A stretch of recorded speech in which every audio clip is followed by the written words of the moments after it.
fix my mother's recipe. It's quail, but now we call it College of Charleston quail. It can be cooked. You can use the same recipe for doves. At the college, we generally use chicken breast, but these are pen-raised quail, and it makes a fabulous meal, and it can almost be a one-course meal. This olive oil, toss them in a little olive oil, and I use my fingers, use my hands. I cook with my hands a lot, as you'll see. Then I generously sprinkle inside and out with salt. Notice how carefully she measures. She's the one that measures everything, right? And now I'm going to do it with pepper. And it doesn't matter how much, just make sure it's generously sprinkled. Right, as long as you precisely measure it. No. And then the one thing that you do have to put in a lot of is oregano. Right. And that gives this dish the real good flavor. Now the next thing you do, and what I would do, is I put them in this flour and roll them around, and then I'll put them in the butter to brown them. Alec, on the other hand, has his own method, and so I'm going to let him do his method today. It's not neat, but it's efficient. Now let me say, if I had done it up until this point, I would have probably put the salt and pepper in the bag with the flour. These are obviously 2 paper bags, and we've put those little birds in the bag, and now we're going to shake them up. It's a double paper bag to keep it from exploding and flying all over the kitchen. It's a real time-saving device, however, and here they are. Now, Zoe, there's one for you. You'll put it in the pan? You want me to put it in there? I'll put it right in. There we go. Barely got a sizzle. That's just what we need to start these little birds Turn cooking. it up. Turn it up. Right, turn it up. It's up. It's up. Good. There you go. All right. One got a little deficient in the flour. That's why it's so much easier just to put them in the bowl. Well, it is, but it doesn't have any drama connected with it that way. You know, Zoe says I never cook anything the same way twice, and that's true. It's essentially boring to keep doing the same thing over and over again, don't you think? Mine's the same every time because I measure, and his is always different every time, but his really is spectacular. He's the best cook if you have to. Because sometimes it's a spectacular failure. I don't know No, that. he never has had a failure. He just says that. Okay. I say that to Now, protect myself against what may be happening on camera. I'll finish doing these. Oh, right. you through? You through. Would you cut up an onion and a bell pepper for me now? I will be delighted to cut up an onion. As a matter of fact, wet cloth? I got one. Cutting up an onion is my specialty. I'm a teacher, and if I could only teach you one thing today, I would teach you something very important, something that would enhance the quality of your life, something almost nobody knows, and that is how to cut up an onion.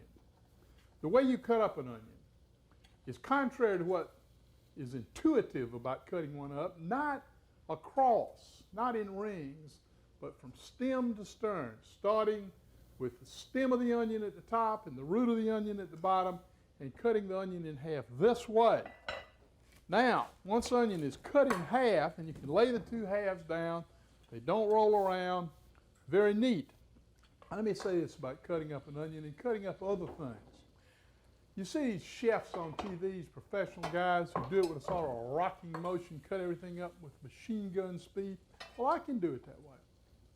But I'm not going to do it that way because you can't do it that way. I'm going to do it more slowly, more deliberately, and indeed a little awkwardly, because that's the way you would do it at home, and that's the way I want to teach you to do it.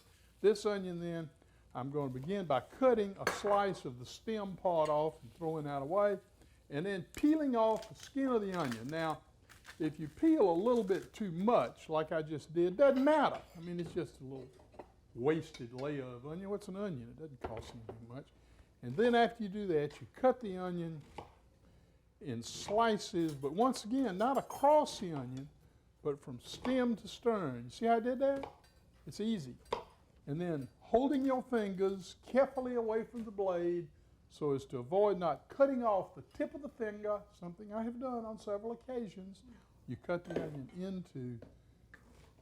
into the pieces that automatically become chopped onion. Now, if you cut an onion up this way, once you learn to do it, and it's an important thing you know how to do, you will never, never, never need a food processor. Isn't that something?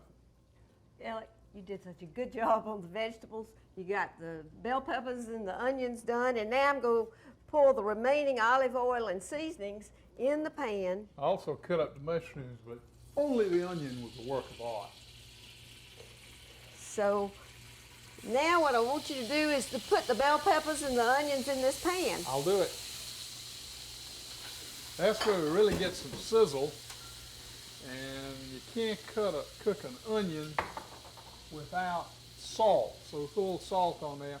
Now I'm going to put the bell pepper in there too. Actually, if I had done this with totally correct protocol, I'd have put the bell pepper in first because it takes a little bit longer than the onion, but nothing great is lost by doing them both at the same time.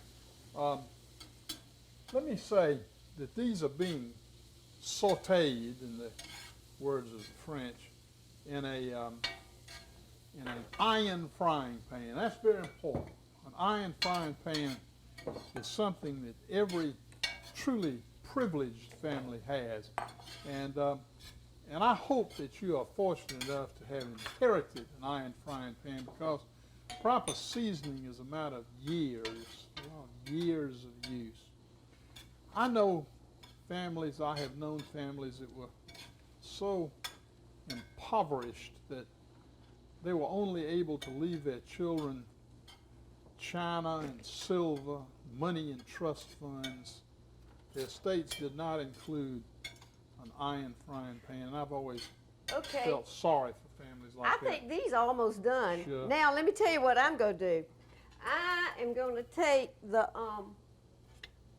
I'm going to put the tomato paste, salt, already measured, pepper, already measured. She measured And then those. the best part, and I really don't measure this because it's hard to get too much sherry, great sherry. And don't ever use cooking sherry. Always use the best sherry that you have. It is, however, possible to get too little sherry. So Right. So just dump it on in. with a whisk, stir it all up. This is pure water, 3 cups of water in here, salt, pepper, sherry, and tomato paste. Now, I'm going to pour that over your peppers and onions. Stir it up. And then this is going to cook down for just a little while, 10 minutes say, and I'll sprinkle a little breadcrumbs over it. And I want you to notice these breadcrumbs. It's one piece of bread that I've just taken and cut up in little pieces with my fingers, not the dried breadcrumbs that are fine. And this breadcrumbs make a wonderful thickener. Just white bread, sort of fallen into disrepute lately. It's not ethnically sensitive, but it's a great thickener. It's a great way to thicken anything, good gravies. And it has a flavor, it's almost like a garlic flavor, but it's good. Then I'm going to sprinkle, you see, while Alec was chopping the onions and the bell peppers, I've put the quail in this pan, and now I'm going to dump the mushrooms in, which he generously cut up for me.